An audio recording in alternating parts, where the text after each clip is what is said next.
there everyone, this is Sadiomani talking to you, and this is Anfield TV podcast, and I want to thank you for your interaction on the channel and your encouragement, and that helped me start that podcast, and hopefully it's the first of many to come. So today we'll be talking about the Liverpool summer signings, and I'm gonna be giving you my predictions for the starting lineup for Liverpool and Manchester United in the friendly pre-season match tomorrow. So let's start with the Liverpool summer signings. I'm gonna start with my opinion the most important one, and the one that we didn't see coming, actually, Mo Salah. Mo Salah actually for me is like a new signing, because I thought and I was 100% sure that he will be leaving the club next summer for free. Many people were saying that Mo Salah was leaving us for Barcelona. Even there were some talks suggested that Mo Salah will be leaving for Chelsea. Just imagine how crazy that is. But thankfully we finally agreed a new deal with Mo Salah, and what makes me glad actually about all this, that finally FSG bent the wages structure for Mo Salah. I don't think that Mo Salah is the only player who should get this amount of money, but I think that Virgil van Dijk as well, Alisson Becker. So you're talking about the main players in the team, but let's talk about the positive side, that finally our owners started to know and started to understand that money talks, and you have to pay the best players in the world the wages that they deserve to stay in the club. And I'm talking about a player who last year, in my opinion, was the best player in the world. Mo Salah was unplayable until the African Cup of Nations. I think that his performances dropped after that tournament, and also the World Cup qualifiers match with Senegal. Since then he wasn't the same player, but I think that take out the African Cup of Nations, take out that World Cup qualifying match, Mo Salah would have stayed on the same levels. Anyway, that's a very positive move for us Liverpool, and we can see that next season our front three will be Mo Salah, Darwin Nunes and Luis Diaz, and that's a very strong one to go with.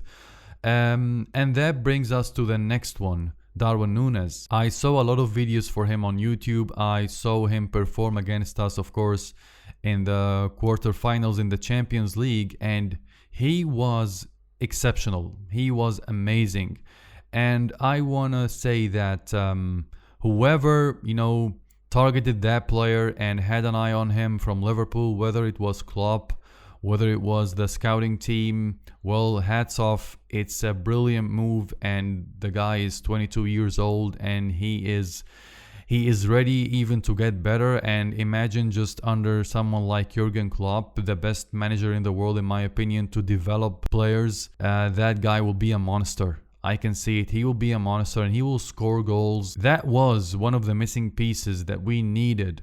Not just last year, I think at least 2 years ago. I kept telling everyone that Liverpool needed a number 9 striker, because Roberto Firmino isn't performing at the same levels that he used to do, and that was obvious for anyone who's following the team. You can't just depend on Mo Salah and Sadiomani to get you the goals, and now Sadiomani is out and Luis Diaz is in, and we don't know actually if Luis Diaz will get the same amount of goals that Sadiomani used to, but we can count that Darwin Nunes hopefully will get more goals and will be the number 9 man that we always wanted. And with the service that comes from Trent Alexander-Arnold and Robertson, I think that Darwin Nunes has all the reasons to score as many goals as he can. So Darwin Nunes, very good signing, and I don't expect that he will just get into the machine and work and adapt so fast. I'm gonna give him his time, so I'll say that maybe he will take 5 to 6 months to settle, and then we will start seeing a real goal scoring machine, hopefully.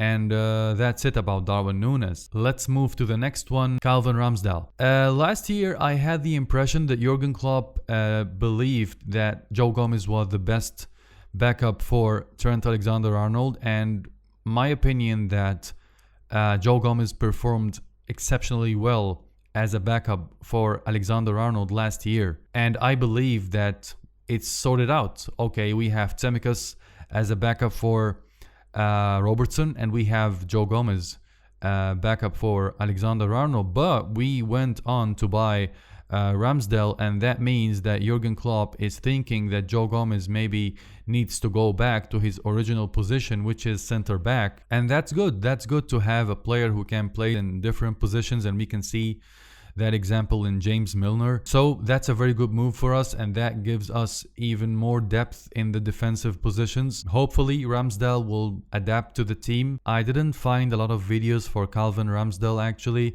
but I believe and I trust in our scouting team and Jurgen Klopp's eye. And well, under Jurgen Klopp you have all the reasons to develop and to be a better player. So good move. More depth in defensive positions. Let's move on to the next one. Fabio Carvalho. Fabio Carvalho, from my understanding, he will be playing in the midfield, not as a winger. And I got that from Jurgen Klopp's own words.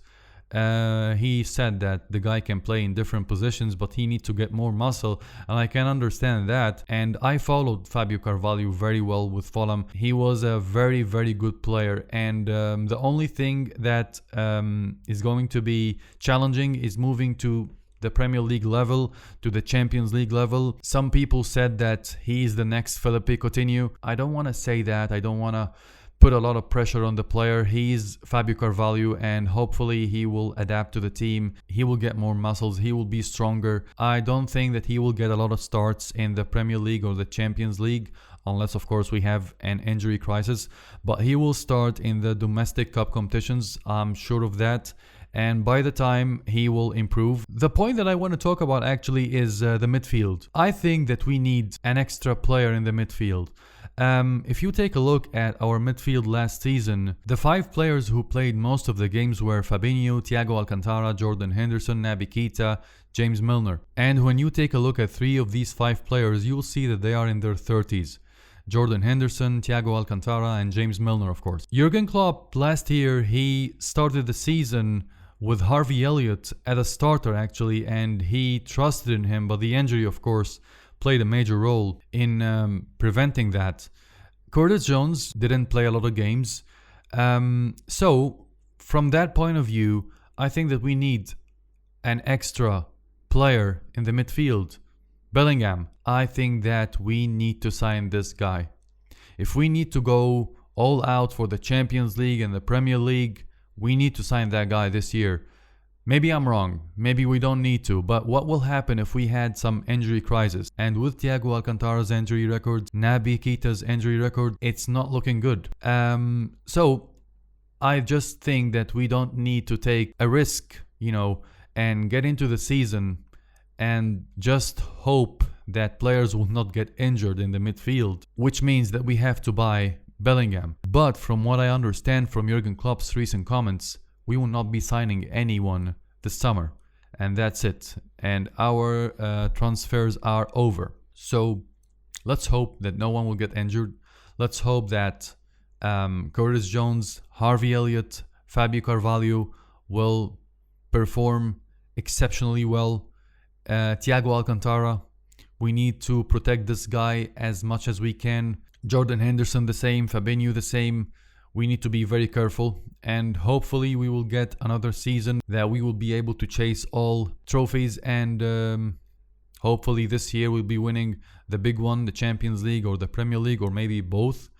Last thing I want to talk about is the departure of Sadiomani, one of the club's legends, and I was so sad by these news. Sadiomani leaving Liverpool after 6 years with us. And if you all remember, Sadiomani was the first major signing for Jurgen Klopp with Liverpool, and he was the most important player in Jurgen Klopp's system. I remember the first season that Sadiomani was with us, any game that he didn't play, we had trouble, we had problems. So Sadiomani forever will be a Liverpool legend. I wish him the best of luck with Bayern München. Not in the Champions League, but in the Bundesliga. And, well, we all know that at a certain time we will have to give up Mo Salah or Sadio Mane. Sadio Mane wanted to leave, wanted a new challenge. So we move on and once again, Sadiomani will always be a legend in the club. And now it's time to answer your questions that you left me in the community. So let's start with Mark Law. The ManU impact will be real. Do you agree or not? Also, I can join you on your podcast if you want. It's not a live podcast, as you can see. It's pre-taped. So I hope that you can join me. But sorry, it's pre-taped. Your question about the ManU impact.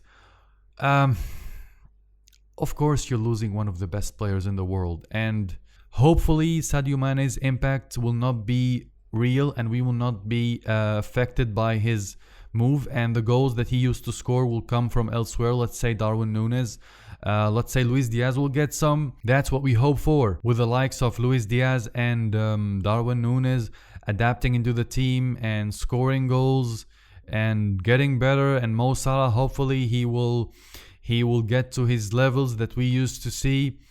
You're talking about Diogo Jota as well. Hopefully that will not be a huge impact on us, and we will be able to move on, and we will be able to challenge again for the major trophies and win it. So my answer is no, there will not be an impact that will affect the team and will prevent us from winning trophies, unless of course some injuries happen to important players. That's the only case I think we will be in trouble. Other than that, a fully fit squad, even with an injury or two, we will be fine and we will be able to move on. Adham Matar, who do you think will win the Champions League? A very tough question. If you're asking me about logic and about being realistic, it's between Man City, Liverpool, Real Madrid. You just can't forget about them. Bayern München, of course, it will not be out of these four teams. But if I'm gonna name one team, I'm gonna say the almighty Reds, Liverpool. And now it's time for me to give you my starting lineup for the Liverpool versus Manchester United game tomorrow. So let's start with Liverpool. I think we will start strongly. Alisson Becker, Alexander-Arnold, Matip, Virgil van Dijk, Robertson, Jordan Henderson, Thiago Alcantara, Keita, Mo Salah, Firmino, Diogo Jota. And of course the second half he will change a lot of players. But that's my prediction for the starting lineup for Liverpool. About Manchester United, many sources are saying that Manchester United will start with De Gea, Dalot, Maguire, Varane, Luke Shaw, Van de Beek, Fernandes, Fred, Sancho, Martial and Marcus Rashford. So we will see what will happen, and hopefully this is the season that we will be winning the 20th Premier League. That was it today, guys, and hopefully you enjoyed the podcast. Don't forget to like the video and leave your comment down below telling me your opinion about the summer signings so far. Subscribe to the channel to help us grow. I'll see you next time. Thank you so much.